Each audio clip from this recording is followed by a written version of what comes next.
Got it. Okay, awesome.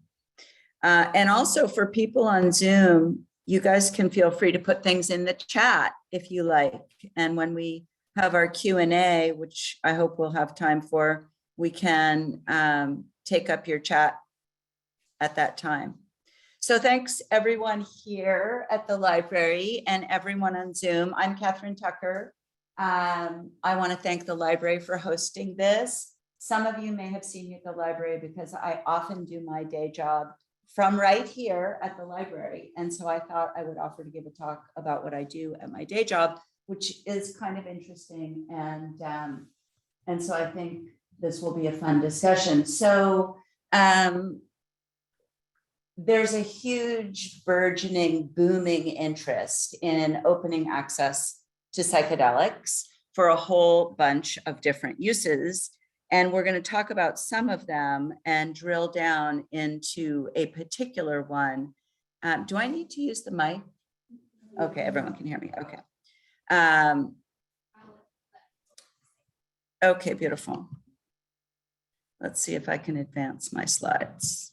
Okay, so I'm a lawyer, have been for 35 years. I'm currently special counsel with Emerge Law Group, and I'm co-chair of the Psychedelics Practice Group, which is hilarious. This is a new thing for law firms and lawyers to actually have something called a Psychedelics Practice Group. It's brand new, and it's an emerging area of practice for lawyers. How many people here are lawyers besides me? How many people here are in healthcare in one capacity or a next? Okay. So in my work as a lawyer, I've spent almost my entire career in advocacy around protecting and expanding the rights of terminally ill patients, which has involved lots of different things over that long period of time, including how do we expand end-of-life choices so people have more choices? How do we do a better job of ensuring people know what their choices are and are empowered to make them and have those choices respected? How do we make sure there's excellent pain and symptom management? So I've done lots of different things in this arena of advocacy to protect and expand the rights of dying patients, which is the doorway to my interest in psychedelics, because it turns out that psilocybin, which is one of the psychedelics, in particular, has been shown to have this incredible utility in relieving anxiety and depression as patients are confronting terminal illness.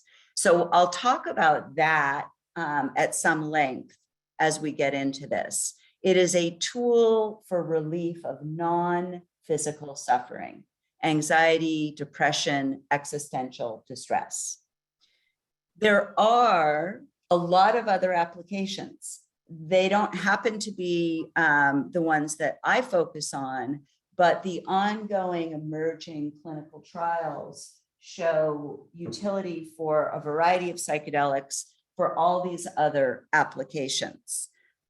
So it's a very exciting time in the clinical research world that has generated a lot of interest in how do we begin to bring these substances to access.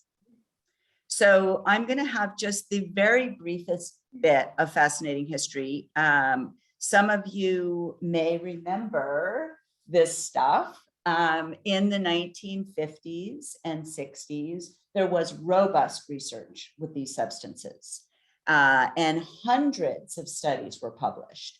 However, due to a confluence of events, what ended up happening was the door on research was suddenly and abruptly slammed shut. And there are a lot of interesting books. We're at the library, so we should talk about books. Malia's collected a few. There's some really amazing books out there. If you've never read The Harvard Psychedelics Club, it's an incredible read. It's a fantastic book that recounts the story of Richard Alpert and Timothy Leary during their time at Harvard when they were doing psilocybin research And they did it with so much enthusiasm and so few of what we would now in modern day clinical research recognize as boundaries, that it got completely out of hand. And the story of that is recounted in the Harvard Psychedelics Club. And in fact, one of the others at Harvard at the time was Andrew Weil, who you may have heard of, who became, a huge natural health guru and has published a multitude of books and has an integrative medicine clinic. Andrew Weil sort of ratted out Richard Alpert, who then became Ram Dass, and Timothy Leary, which led to them being fired from Harvard. And it led to Richard Alpert, after being fired, going to India, meeting his guru, and becoming Ram Dass. And this most excellent book, which, no, I don't see it up here, but I think you have it, Be Here Now, became an iconic book, which if you haven't read, I highly recommend, about what happened to Ram Dass when he got very into experiencing psilocybin and how it changed his life. That's also a great read. There was the huge societal upheaval of the Vietnam War. We had Nixon in office. We had the passage of the Controlled Substances Act, and psilocybin and all of the other psychedelics were put on Schedule 1 of the Controlled Substances Act and outlawed. So that's just the tiniest bit of that fascinating history. I'm not going to spend a lot of time on it, but I invite you to read those books. And of course, the most recent recounting of that history is done well by Michael Pollan, another book that the library has but is checked out, called How to Change Your Mind, a really wonderful recent publication. So the door slammed shut on research with the advent of the firing of Leary and Alpert, and no research was done for the next 15 years. It just went into the deep, dark freezer. And all of the promising research just went stagnant until the Multidisciplinary Association for Psychedelic Studies, MAPS, and its founder, Rick Doblin, in the mid-'80s, started to apply for new research permits. And Johns Hopkins was also a pioneer in what's referred to as the modern day research, or the psychedelic renaissance, some people refer to it as. And they started the process of going for permits to conduct research with psychedelic substances with incredibly rigorous protocols. And Johns Hopkins now has 15 years under its belt and has published more than 50 peer-reviewed manuscripts and 15 laboratory studies. And the Michael Pollan book does a really nice job of taking you through all of those modern day studies. And I just want to give you a little flavor, if you don't swim in this water, how much interest there is right now in psychedelic medicine. This is a cover from the current issue of Cannabis, Science and Technology, and the entire current issue is about psychedelics. Also, you can just look across the country from Duke on the East Coast, launching a Center for Psychedelic Studies in 2022, to the University of California at Berkeley on the West Coast, launching the Center for the Science of Psychedelics, and also launching a newsletter. If you don't currently get the microdose, you can sign up for free online. It's a great weekly newsletter of everything that is happening in the developments in the field of psychedelics, from the scientific research to policy to business. It's a really great way to stay current. The University of Washington, here in our own home state, has now launched a really fascinating clinical trial overseen by Tony Back, who's an oncologist at UW, to take a look at whether psychedelics could help healthcare workers who had such terrible mental health burden with the pandemic. Super interesting study. They're enrolling right now, by the way.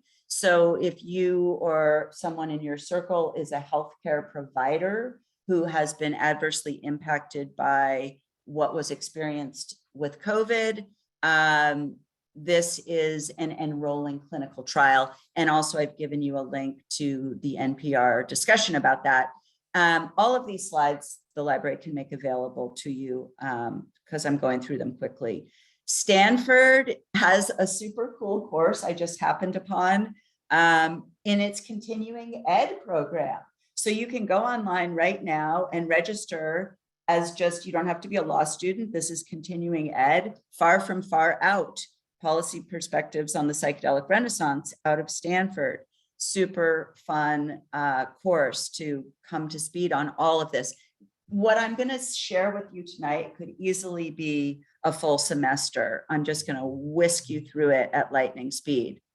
So current federal law, ever since 1970, psilocybin with the other psychedelics, they're all on Schedule 1 of the Federal Controlled Substances Act, which means that's the most strictly regulated. There's deemed to be no currently accepted medical use.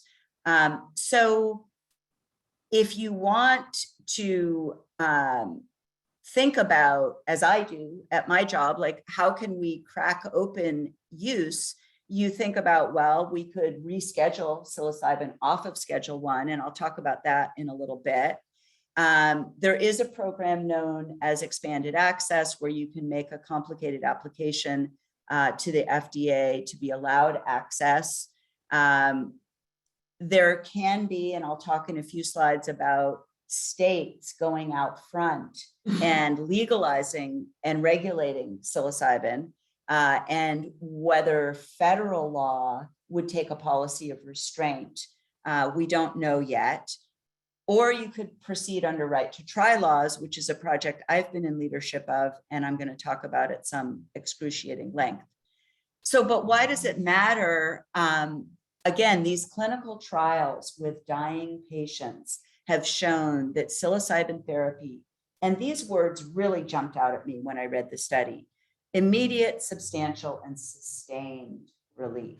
That's a big deal. A single guided psilocybin session with a patient with debilitating anxiety and depression gets immediate, substantial, and sustained relief. That's a big deal.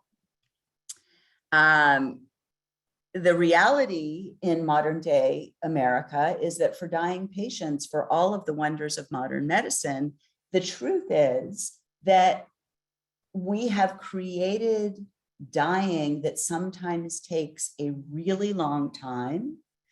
And for some patients, that involves a very long struggle, and it can be brutal.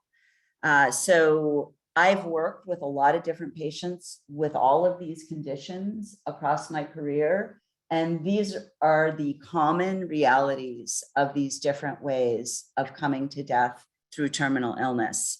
It can be a cumulative burden of suffering that is overwhelming. And so finding tools to help patients deal with that overwhelming reality, it's important. And it's a gap in the palliative care toolbox. So we've done a lot of strides toward ensuring better pain and symptom management for physical distress. And that's really awesome. That's something I've seen unfold in my 30 years in practice. But we've done less. There have been fewer tools for relief of non-physical suffering. And that's why this is so exciting. It's if you think of your toolbox, it's the missing tool. So here are a couple of the studies I'm going to click through really quickly. Charlie Grobe at UCLA published that 2011 study. It was a small study about relief of anxiety in patients with advanced cancer.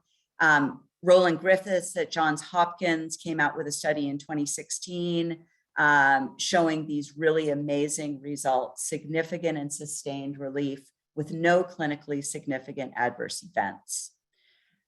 This study by Steve Ross at NYU 2016, same thing, immediate, substantial, and sustained relief. These are exciting findings. There's a really outstanding deep dive published by this group called Brain Futures. It just came out a couple months ago. For those of you that are incredible nerds and want to take the deep dive, this is like a 200-page landscape overview of all the clinical research of the modern era, of all the different psychedelics, and it's absolutely fascinating. So I highly recommend diving into that. I like to also pause and sort of remind people that we allow access to controlled substances in end-of-life care for various things, including to eradicate consciousness entirely in an intervention known as palliative sedation. So if you are a patient who has physical pain and suffering that cannot be relieved with even extremely aggressive pain and symptom management, there's the choice of palliative sedation, where the patient is sedated to total unconsciousness, so they're not aware of their suffering. Food and fluid is withheld until death arrives. So that's a legal option in all 50 states, and that is achieved through administration of controlled substances. We also, here in Washington and in many states, and this was something that a lot of my career was in the front lines to advance, was we allow dying patients to make the choice to advance the time of death if their suffering is unbearable. And that choice, which is known as aid in dying, sometimes referred to as death with dignity, and in fact, the law in Washington is called the Washington Death with Dignity Act. We allow dying patients to ingest controlled substances to precipitate death. So when you have in your mind that these are choices already on the menu for dying patients, I like to ask the question, shouldn't we allow dying patients access to a controlled substance known to elevate and expand consciousness, which is what psilocybin is demonstrated to do? And interesting question, maybe it would impact how patients feel about these other choices, including the choice for aid in dying. So we are starting to see palliative care leaders. So for clinicians who provide pain and symptom management and hospice care to dying patients, they are typically members of what's called the American Academy of Hospice and Palliative Medicine. And this is one of their journals. And Ira Byock is one of their thought leaders, hugely respected former past president. And this is one of his statements about really coming out of the closet from the palliative care community to say, yeah, we need to really start moving these substances into that palliative care toolbox. Having said that, I can say that the grassroots is not waiting. So there is this bubbling, burgeoning energy across the nation in grassroots activism to make these substances available. So part of the year I lived down in Oregon, and Oregon just recently became the first state in the country to enact a state law called the Psilocybin Services Act, adopted by initiative in 2020, to create a legal, regulated framework for access to psilocybin. So Oregon is out front as a pioneer. It was, by the way, also the first state to adopt a Death with Dignity Act. So it's not a stranger to going out front on these innovative policy measures that relate to healthcare. The Oregon Act has a 2-year development program, which we are in the middle of now. So that was enacted in 2020. The development period started in the beginning of 2021. And come January 2023, which is only around the corner, Oregon will have a legal regulated program. What's happened in that development period is a psilocybin advisory board was impaneled, all kinds of public hearings have been held, rules have been crafted for how this is going to work in Oregon.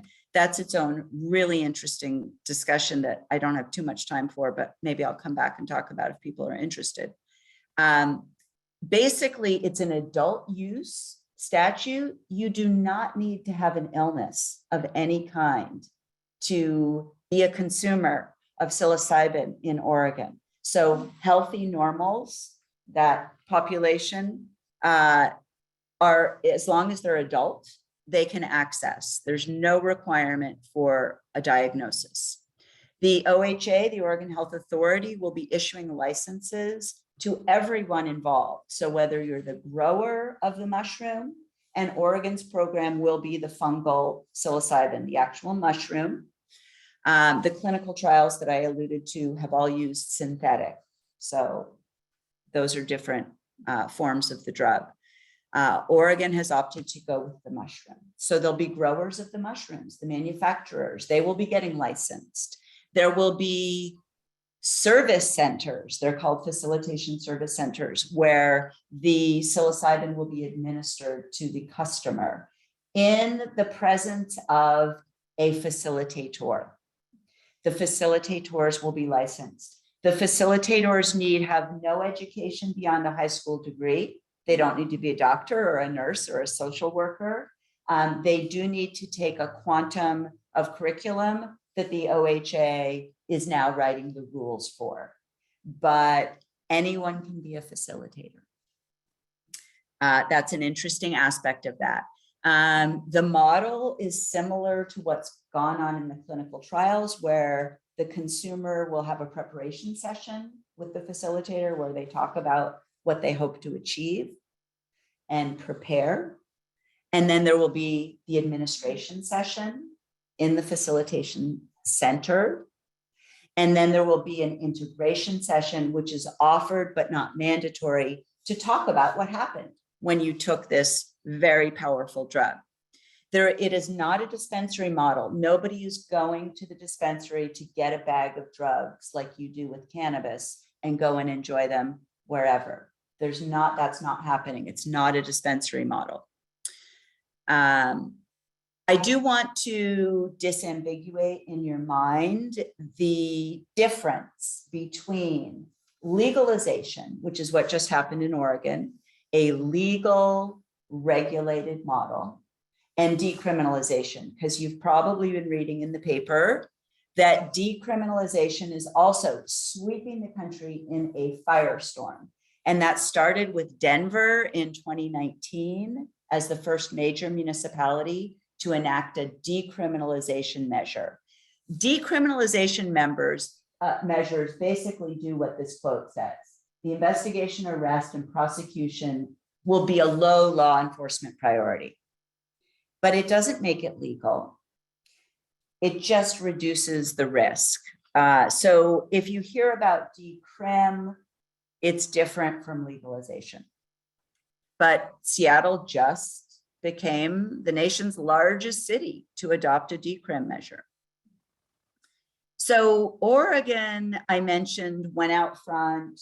Other states are following in its footsteps. And I've just mentioned two. Colorado has an initiative measure moving toward the ballot for vote this fall. It's called the Natural Medicine Health Act. It's really interesting. You can Google about it and read it. It is broader and bigger than the Oregon law. It addresses psychedelics beyond psilocybin. It's a really interesting measure. Washington has an initiative, but nobody thinks it's going to go forward. There just hasn't been the funding to move that forward, but you can take a look at that. And then also, as you might know, there are different ways to get laws enacted. Oregon's Psilocybin Services Act was a direct democracy. It was a citizen initiative. So that citizen initiative is often a tool to enact a law that legislators don't want to touch. They think it's too controversial. They don't want to touch it. And that's how, for example, the Death with Dignity Acts initially were enacted, citizen initiative. But we are already seeing traditional legislative introductions, and Senator Solomon in Washington state introduced a bill this past session, and it was a good one. It actually made some nice improvements over the Oregon citizen initiative, but it did not advance. It may very well circle around in next session. So that's something really interesting to watch.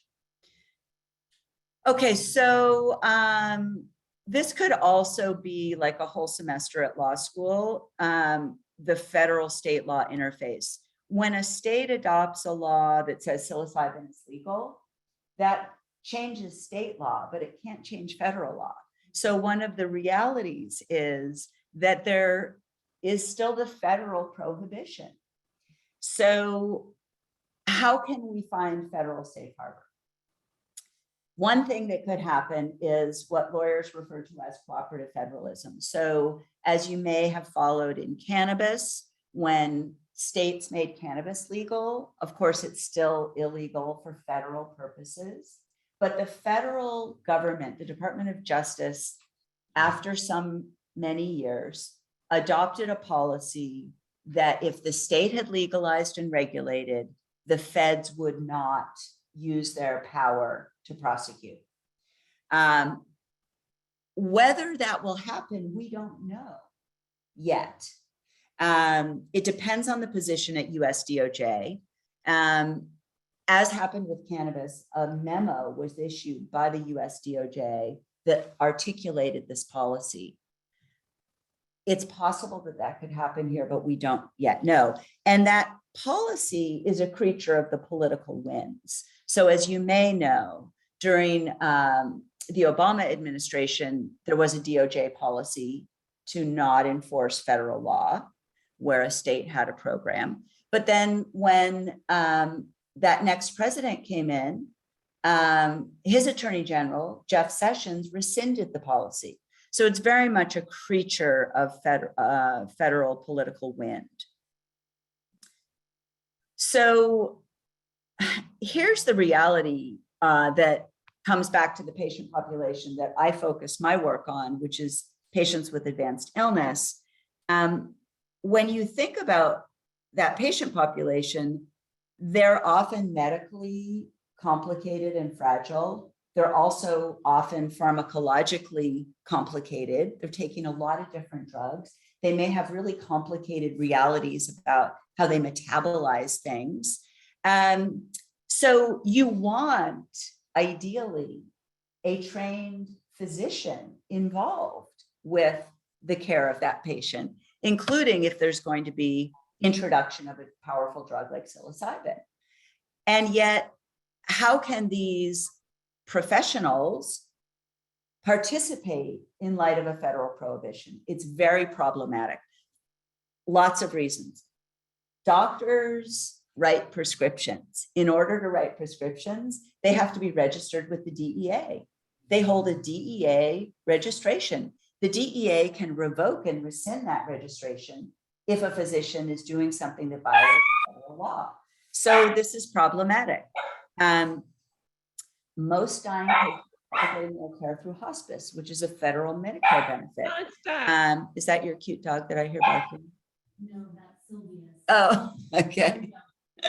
And so most people get their hospice care, it's a Medicare benefit, but if there's a federal prohibition, that's not happening.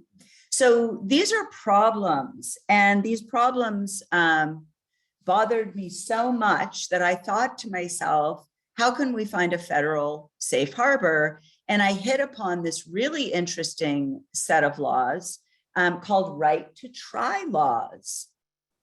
So these laws, which swept the country like a firestorm, 41 states and the federal government have all adopted right to try laws. And they basically say drugs that are otherwise prohibited should be accessible for a certain population.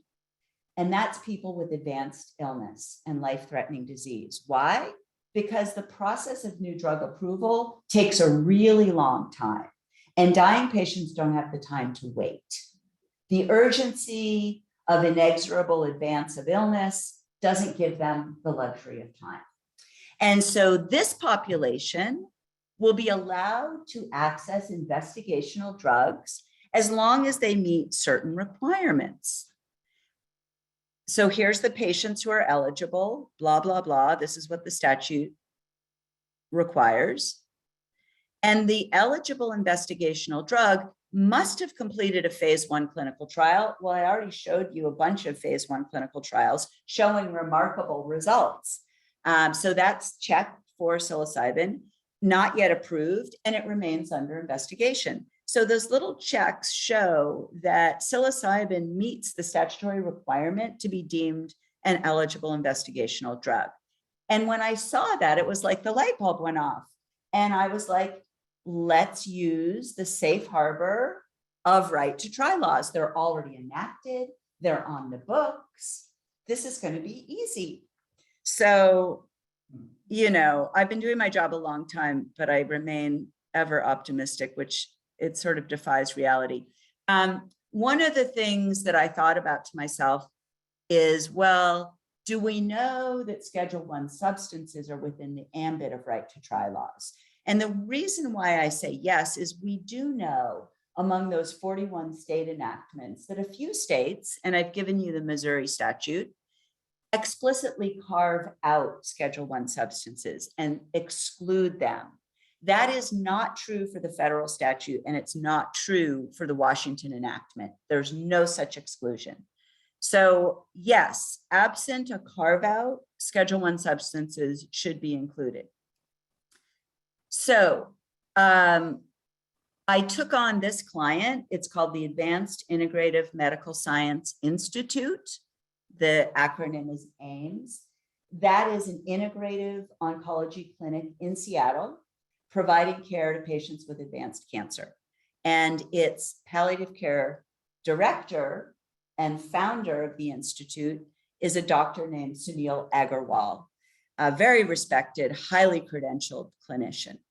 And on behalf of Dr. Agarwal and the AIMS Institute, we went to the DEA, and also on behalf of a number of his dying cancer patients, we went to the DEA and asked it how it would accommodate right to try. And it refused. And so we went right straight into federal court with a federal lawsuit. We were able to jump into the Ninth Circuit, which is the appellate level, because of a statute that enabled that direct review in the Court of Appeals. And we had 10 months of litigation where we did the deep lawyer drill down into what does the right to try statute provide, and what is the duty and the obligation of the DEA to comply with that federal and state enactment. And we also were aided by friends. So as in much of life, friends are really important. And friends are really important when you're in federal court litigation as well. And there's the opportunity for friends to come in and file what are called amicus briefs. And we had a lot of friends that came in on our side of the case. The state of Washington and 8 states total, led by Washington State, filed a brief with the court to say, our right to try law should be respected. And the DEA is thwarting and nullifying our law. And that's an impermissible intrusion into state sovereignty. The Cato and the Goldwater Institutes, which are 2 think tank advocacy institutes of a libertarian and somewhat conservative bent, they came in. The ACLU, which many of you may know, the American Civil Liberties Union, is a civil liberties progressive group. So in all of my time being a lawyer, I've never seen a case where Cato and the ACLU came in on the same side. It's just strange bedfellows. They all came in this case. We had a lot of end-of-life advocates come in. Some of you may know the really excellent group that's called the End of Life Washington, which does advocacy for patients approaching end of life. They came in as an amicus. The researchers out of Johns Hopkins, Roland Griffiths, who studied that, we saw that slide, he joined as an amicus. The former president of the American Academy of Hospice and Palliative Medicine, they all came in to say, this is really important to open access to this drug for this population. And our arguments as the petitioners, look, right to try is the law of the land. These are duly enacted laws. They need to be respected. And there's a deep drill down into the weeds of the right to try amends the Food, Drug, and Cosmetic Act, which has supremacy over the Controlled Substances Act. Won't get too much into that here, but it needs to be respected. And the DEA's scope of authority should be limited to effectuating controls against diversion. We know the DEA is not empowered to intrude into the practice of medicine. And why do we know that? We had a case in front of the Supreme Court that I was involved with in 2006, where the DEA and the Attorney General tried to nullify the Oregon Death with Dignity Act using the Controlled Substances Act. We took that into court all the way to the Supreme Court, and the Supreme Court said, no, that's impermissible. So we had this rock solid precedent. The DEA in the litigation did what it often likes to do, and that is to say to the court, nothing to see here. There's no final agency action. When we said no access, that wasn't our final decision. Go home, nothing to see here. And then as almost an afterthought, it said, if you do decide to reach the merits, refusing psilocybin to dying patients is part of our effort to conquer drug abuse, which is just patently ridiculous. And it was sort of shameful that it even said that, but that's what was said. So it was a bit disappointing when the Ninth Circuit accepted the no final agency action argument. And we had a ruling on January 31, where the court basically punted it back to the agency saying that action was not sufficiently final to reach the merits. So we immediately did two things. We went right back to the agency and said, okay, give us your final answer. I mean, it feels like sort of a charade, like a kabuki dance. Give us your final answer. We filed that in February, have heard nothing.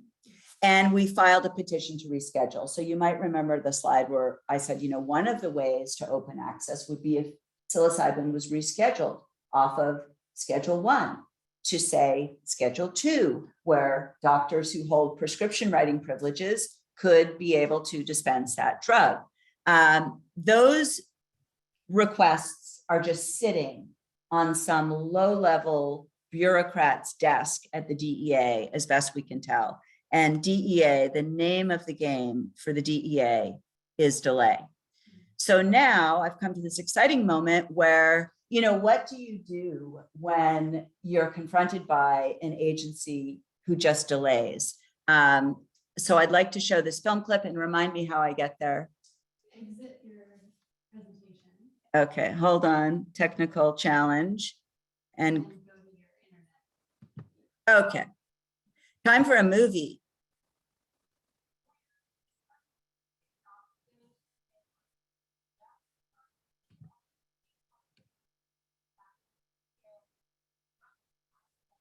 Can we get better volume?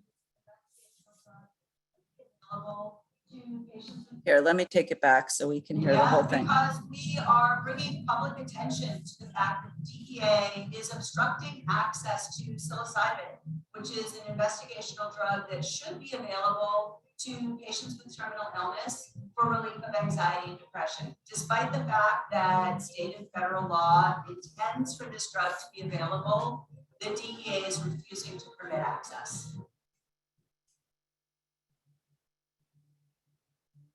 I was driving and I was kind of feeling, I felt a little pea-sized lump right here. It was a metastatic, which means it spread all through the body.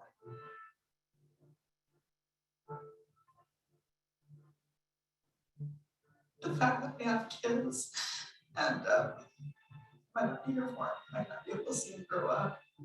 That was devastating.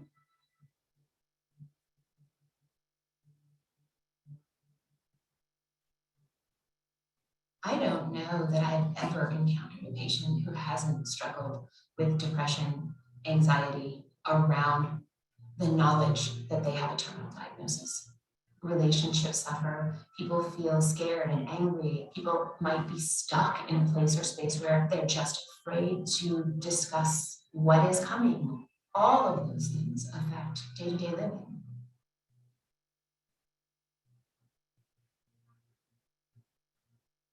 When people take psilocybin, people often report a deep sense of peace or well-being. It grants people a glimpse into the possibility that what's on the other side of this life might be okay.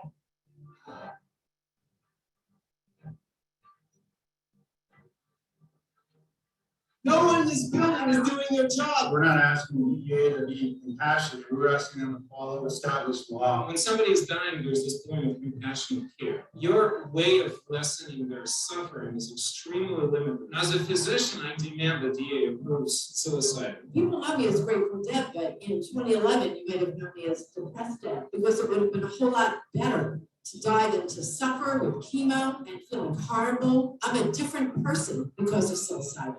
I'm so different that I survived.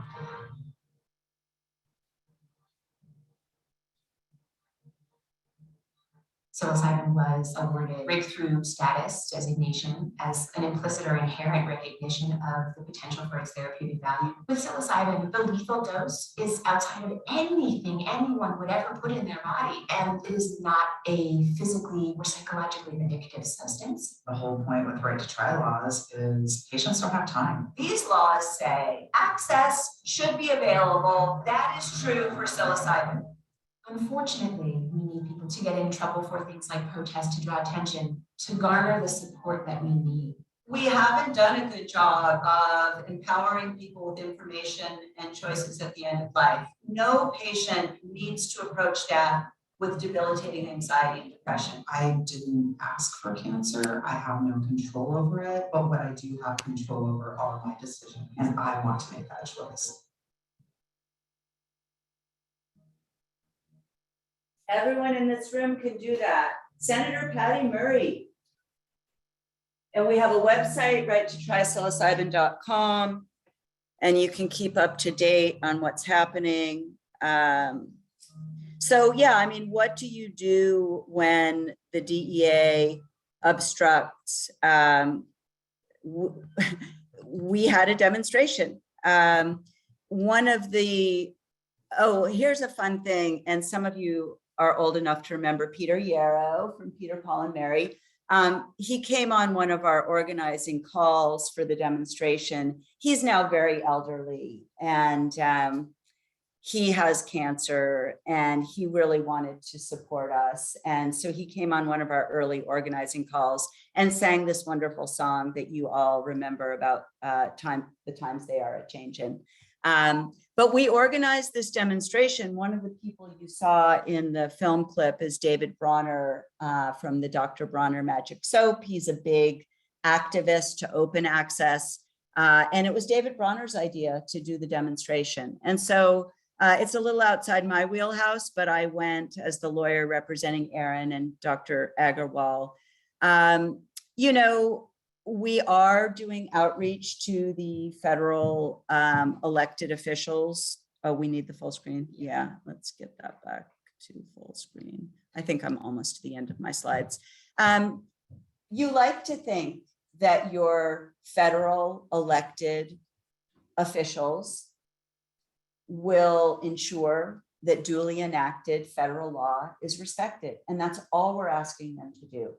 So if you go on the Right to Try Psilocybin website, you'll see there's a nice petition. You can add your name. You can call Senator Murray's office. We're trying to elevate this in the federal elected consciousness because they have the oversight over the DEA, which is a federal agency that is obstructing access. So having said all of that, I'm kind of winding up. I've got a couple concluding slides. I think certainly the interest in psychedelic substances for a whole variety of mental health challenges and for therapeutic uses is booming. This Schedule I status is the major barrier. We are engaged in advocacy efforts of various kinds to start to open the door to access. Here's that Right to Try Psilocybin website if you're interested. And then for those of you who like to practice yoga, which I like to say, of course, is the original or the ancient technology tradition to elevate and expand consciousness. I'm giving a yoga retreat, which is what I do when I'm not being a lawyer, over on Orcas in August. And I think we'll be talking about a lot of ways to elevate and expand consciousness. So I invite everyone to come to that retreat. But now I would like very much to open to your comments, suggestions, questions, and ideas. And if there are any in the chat, we can also pull those up. And slideshow. And yes. But I shouldn't stop screen sharing, right? Because that's how the Zoom people are here. You can stop screen sharing. Okay. And it'll just show your face. Okay. Oh, there we go. Okay. Yeah, so questions, comments, suggestions? I'm just curious, in Oregon, I understand you're saying that there's a facility that people can go to, there's a facilitator there, but is there a mechanism for that therapy to go to people that aren't capable of leaving their hospital rooms or? I love that you asked that question because yes, I mean, the population that I care about is that population, and there is not. That is an oversight in the Oregon law. There is no allowance for still to happen at home, even if the patient is getting all their medical care at home, as many of them are. And so that is going to need to be addressed either legislatively through a little legislative tweak. And when I said the Washington bill that Senator Solomon introduced had some improvements, it had an allowance for administration at home for the population that needs it. That was a good improvement. The other way we could combat that in Oregon is if we cannot get that legislative tweak, that's a disability rights lawsuit just waiting to happen because people with disabilities are entitled to reasonable accommodation. So yeah, these services should be at home for people for whom visiting a service center is not possible. Yeah. Other. Yeah, so you rather downplayed the significance of the decriminalization. And I'm wondering if you could say a little bit more about that because it's possible in smaller jurisdictions, right? It seems a little bit more accessible to change a county law or a city law than to change a state or a federal law, which to me looks like such an overwhelming thing. It's like, forget about that. So does that not provide enough protection for healthcare professionals to make it attractive? Right. So that's a great question. And there are a lot of advocates of decriminalization. I don't want to suggest that they aren't their own robust community. Having said that, most dying patients do not want to break the law. And most people who provide care to dying patients don't want to break the law, even if they think the risk of prosecution is small. They just don't want to do that. It's not consistent with their self-image. It's not consistent with who they are and how they've lived their life. They think of themselves as law-abiding people, and they don't want to step outside the bounds. There is a huge underground. These substances are readily available in the underground. And yet, many people don't want to go into the underground. And professionals who hold licensure to practice don't want to go into the underground because that's how licenses get revoked. That's how registrations get rescinded. So it's not attractive for that population. But yeah, decrim is going on everywhere. And, in Colorado, I think I mentioned there's the natural health medicine, whatever they call themselves, which is an Oregon model legalization scheme. There's a competing measure that's much more of a decriminalization measure that looks like it will also be on the ballot. So sometimes these things go in parallel. Yeah. With the Oregon law, as well as perhaps with other measures, the Washington initiatives, are there I'm curious about microdosing, and like, is microdosing possible under the Oregon law? Or, you know, do you, I mean, it sounds like you always have to go in. You always have to go in. So that's the thing. Just designed for larger doses, is that correct? Well, this is a hot topic. So one of the things that's happened at Emerge Law Group, my law firm, so my office was the drafter of the measure in Oregon before I got there. That firm had drafted the measure. So Emerge has been doing something online, a once a month webinar that's called Deep Dive into Measure 109. And I think they're all available online, recorded on YouTube if you want to go watch them. And there was one episode that was about microdosing, because there's a lot of interest in microdosing. And yes, people were wondering, well, it doesn't make sense to go to an administration center for a microdose, because microdose, teensy tiny dose, barely noticeable impact. What's the point of sitting there with your facilitator if you're barely impacted, right? So I don't think anyone knows quite the answer to that. There's nothing in the measure that forbids it. Whether as a practical matter it will happen remains to be seen.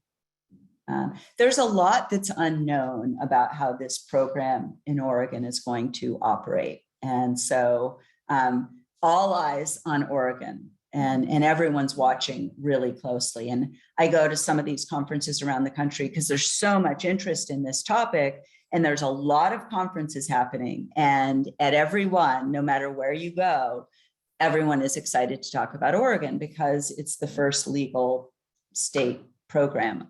So I think we're going to learn a lot in Oregon, and these other states that are kind of coming right behind it, like Colorado. It will be interesting to see how it differs, how the measures differ. Yeah, super interesting. Mm-hmm. What's your sense from working with the DEA about why are they being so difficult? Like, I mean, there's a cost to their reputation, the legitimacy of the. Oh, agency. I wish it cared. There's nothing to suggest that it cares. But you know, great question. Who knows? What does it care? It cares about the war on drugs. It's still very locked in that mentality. War on drugs. Drugs are bad. War on drugs. It's their thing. It's their knee-jerk thing. I was gonna say, there's a whole bunch of new stock market firms who are making available, you can buy the stocks specifically for psilocybin. When it's called psilocybe, I think. Yeah, there's I mean, there's a whole bunch of huge booming. interest. Like I don't know if anyone here uses LinkedIn, which is sort of the professional platform. My LinkedIn feed is full every day of that stuff. These companies, these huge NASDAQ companies are just eager to get in and start selling this stuff. And there's a lot of swirling discussion around the ethics that are going to govern. There's a really interesting thing called the North Star Pledge. And if you don't know about that, you can just Google it up and take a look. And they wrote a really dystopian, disturbing story on its website called We Will Call It Paula, about, you know, what happens when you take these historically very sacred plant medicines and commercialize them. And, you know, there's a tremendous amount of concern about that. And then on the other end of the extreme, you see some crazy behavior that I would put in the bad behavior category of entities trying to patent everything, like the wearing of eye shades and the listening to music. They've applied for patents. So there's this insane craziness at the edge because no one's in the pool yet, right? Because there isn't a legal open market, but the eagerness to dive in is palpable. Yes. What's the process for rescheduling a substance from Schedule 1 to Schedule 2 And do you have a gut feeling about whether or not that will happen? So, Repeat that question just so the Zoom- yes, so the question was, what is the process for rescheduling from Schedule 1 to a different schedule? I would have to look at my notes on that. It's just an incredibly complicated process that has many steps to it. Cannabis, by way of example, is a substance where rescheduling has been sought for 50 years and it's never been rescheduled. So I don't expect to be here 50 years from now. If it's as slow with psilocybin as it has been for cannabis, that's unlikely to happen anytime soon. But I think psilocybin is different from cannabis. There's a lot of academic institutional support for rescheduling. And there's a really awesome podcast that's out there called Psychoactive that Ethan Nadelman, who was the head of the Drug Policy Alliance for many years, he now hosts this really interesting podcast. And on one of his shows, he had one of the Johns Hopkins researchers, Matthew Johnson, on. And it so happened that Matthew Johnson, Professor Johnson, was interviewed the same day that we filed our rescheduling petition. And Matthew Johnson says, the placement of psilocybin on Schedule 1 is absolutely absurd. And I think that consensus in the respected academic research community is pretty potent. And so I like to think that rescheduling can happen here. But, it's very hard to get the DEA to do anything. And again, I think bringing pressure to bear on the federal electeds who oversee that agency, where is Patty Murray? I will say, when the lawsuit was pending, we did see a bipartisan group of members of Congress, 8 of them, I think, so it was a small number, but across the aisle, so Earl Blumenauer from Oregon, very progressive, Andy Biggs from Arizona, super right-wing conservative, joined on that letter, 8 of them, a letter to the DEA, basically saying open access to this drug as required by right to try laws. And so we have seen some federal congressional interest, and we are trying to increase that. So yes, sign the petition, call your elected representatives. Rick Perry of Texas. Yes. Is pushing for it. Yes. Because, and he's in an environment in Texas that is, Yes. is very right. Yes. And yet he has personal, I think, Yes. story having to do with psilocybin. Yes. And he's definitely trying to take the football to the end post. Yes. He's make been it a happen. huge outspoken advocate. Right. And he, in a couple of the published articles about his support for this, he's like, you never would have thought it, because I'm like a right-wing, hardcore conservative, and I support this. And why? His special interest is veterans. And one of the things I didn't mention is the PTSD in veterans, which is causing suicide at an incredible high rate, is alleviated with MDMA, which is a different psychedelic, but which is also an eligible investigational drug pursuant to the terms of these statutes. So MDMA should also be available. And one of the things that's really bizarre and sad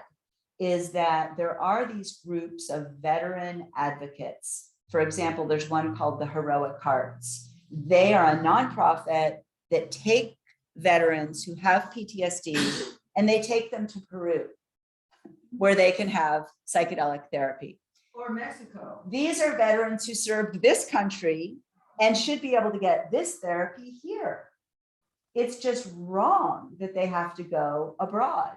Yeah, or Mexico or Jamaica or any of the countries where it's legal. But yes, that's another application, is relief of PTSD in veterans. So we have seen these incredibly strong voices on behalf of the veteran community. Yeah. There's a Forbes article out today profiling the GoDaddy billionaire who was a veteran. He was a Vietnam vet who had terrible PTSD, and he's now become a big proponent of psychedelic therapy. So you're starting to see, and I think, you know, the Michael Pollan book does a great job of kind of helping understand all the different communities that are starting to come forward, which is why there is this so much momentum. And I like to think that we can break through this log jam, hopefully before, you know, my client Erin, you know, as the film said, she's running out of time. That's how she closed one of her email messages to me. I'm running out of time, which is really sad. People who could get peace and comfort before they die are being denied relief. And it's just crazy. Anyone on the Zoom want to jump in?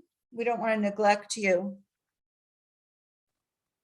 There was a question earlier that someone emailed in about is psychotherapy an essential adjunct? Oh, right. Yes. Well, so, yes, right. Are you a mental health professional? Yes. Do you want to talk about that? No, I'm just saying that what makes it therapeutic is it's the only way you can kind of measure the experience.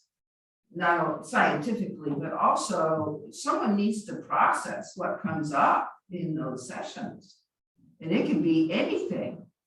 And unless you have, you know, kind of in a controlled environment where you know the person's going to be safe and not jumping off buildings, and then to process what came up for them, because a lot of stuff will come up. I mean, studies have shown that. John Hopkins, Spring Grove in Maryland.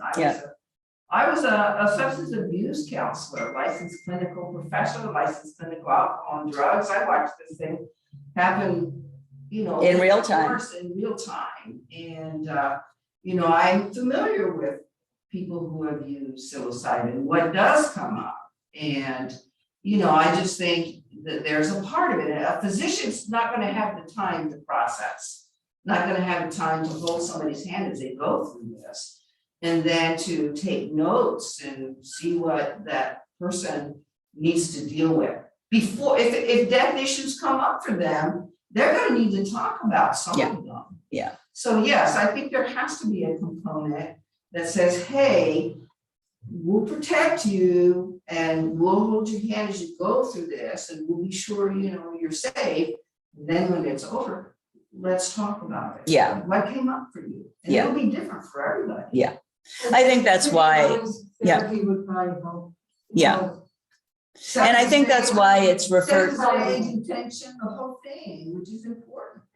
And I'm a therapist, so Mhm. I mean, you know, I'm biased, but I don't know anybody who would benefit. Right. You know.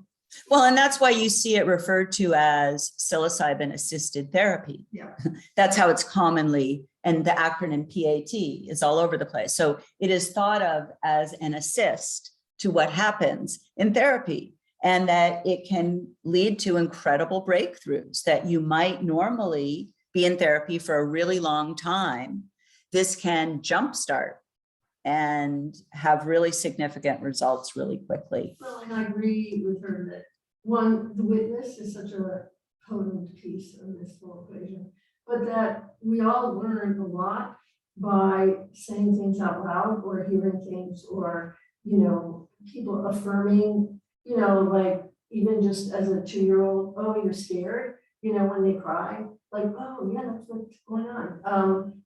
You know, the sad part is it's such a no-brainer, but it is considered so, I mean, the only good thing about the pandemic, I mean, maybe not always, but one of it is that therapy has become just slightly less stigmatized than it was before. Mm-hmm, mm-hmm. But yes, it would be just, it seems like so critical to be an equation that happens altogether.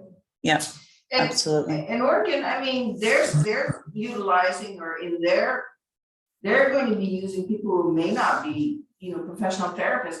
I'm not saying you have to be a professional therapist. I think you need to know about this. I think you need the right setting, the right intention, and you need to have confidence in the person who is going to help you understand this experience for yourself. Does that mean you have to be a licensed clinic? Listen, I'm done with licensed clinical. You know, I'm tired of jumping through the hoops. Mhm. I'm tired of being controlled.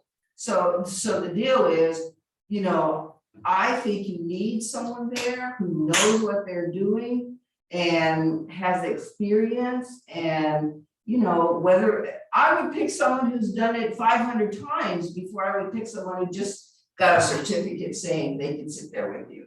Yeah, yeah. That's, yeah. So the rules in Oregon about the training that will be required have just been released. So you can look on the Oregon Health Authority website if you're interested in reviewing those. Yeah, so I think they're going to be fairly comprehensive. I see someone's asked the question, what is President Biden's take on this? That's also a super interesting question. So at the State of the Union, for those of you who heard it, you might remember that he brought special attention to the need to address mental health issues. And of course, with the pandemic, yes, I mean, so many more mental health issues presenting. And so he mentioned that. And then, of course, he had a son who was a veteran who died of brain cancer. So he's got both the veteran and, you know, the cancer in his family, where you think he might want to see this accessible. We haven't not heard anything from the White House on this, and I doubt that we will. But, you know, part of the idea of that demonstration, and I think that the momentum of that group is going to continue into kind of a series of these demonstrations. So we're going to see more, is to bring this more into the public eye and have more media attention and to have more interest in the federal electeds. Because yes, of course, the White House could control how the DEA behaves. So if anyone here or whoever asked that question has a connection to the White House, please explore that with your, yes, yes. Also on Zoom. Mary, did you want to ask your question? Oh, no, I was just going to chime in on the sort of the need for, or the value of preparation, guiding, and then integration afterwards, whether that's with a therapist or, you know, a very competent coach, because that's what we're seeing. And whether that's microdosing or macrodosing, it's actually pretty, so much of the jewels or the juicy parts that we get out of these experiences, or that define it between, or that make the definition between just a sort of a drug experience and a medicine experience, is really unraveling those more subtle layers and those insights, and working through what comes up, and then processing it, and taking action from there or not, you know, depending on what people have. But that's especially in the microdosing space, because that's where I move a lot. We're just seeing people have the more significant, robust support they have, the more they're actually getting out of it. And I think it's probably similar with macrodosing. Yeah. Yeah, just loving all that's being shared here, and I'm hoping too that things are gonna move acceleratedly in a way that feels like it holds the integrity of this medicine. Because I have some significant concerns around that, the commercialization of it, and well, you might in particular enjoy the North Star Pledge and the story published there, We Will Call It Paula, because plenty of people are thinking long and hard about that and trying to create an environment where sort of the sacredness of these ancient medicines are respected, despite the insanity of commercialization. I shouldn't be surprised, and yet I'm just like always, I'm just like, oh God, yes, of course it's going that way, and fuck, it's going that way, you know. Yeah. Well, I think we'll see a pretty broad range. And, you can already see in Oregon, for example, I think we're going to see such a range of behavior. I think we're going to see little small facilitation centers that are maybe an adjunct to like a massage studio. And then we're going to see huge retreat centers. And we're already seeing people come in and buy beautiful retreat properties in Oregon with the eye toward creating these facilitation centers in a retreat-like setting. And, is that good? Is that bad? I mean, there's certainly going to be, there's no reason why people can't come from out of state. Everyone can come from all over the country to Oregon and visit one of its fabulous retreat centers, where I think you'll see like spa amenities and yoga and meditation and music and psilocybin. And, that's going to be an interesting offering, but I think then we'll see everything else as well. Yeah. Well, awesome to be with you. Question, comment, last question. Is this, I guess this is mainly an effort for psilocybin. I was just wondering, was this because of the specific properties? Is there much interest in the properties or use of other psychedelics? Yes. Yes. So I talked a lot about psilocybin because I'm such a focused, like a laser on the population that my work relates to. And psilocybin has been shown as especially efficacious for patients with advanced illness. But as I mentioned, MDMA, which is also called ecstasy and Molly, is efficacious in relief of PTSD in veterans. That drug is pretty far along the investigational drug pipeline. If you take a look at that Brain Futures report that I mentioned, and I gave the site to, all of the psychedelics are discussed. And if you take a look at the Colorado initiative that I mentioned, it is much broader than the Oregon measure, which is limited to psilocybin.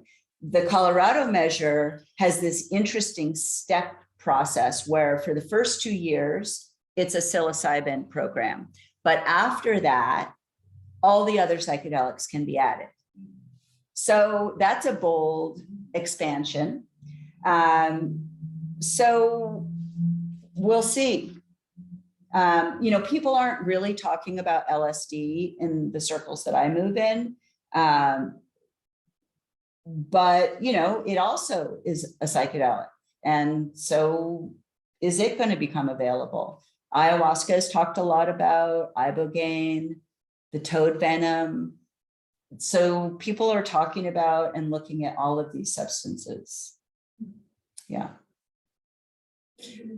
Well, awesome to be with you. Thanks for coming out. And thank you to the library for hosting. And thanks to everyone who came in by Zoom. I just see a hand up now. Is it too late? No, maybe that's my hand.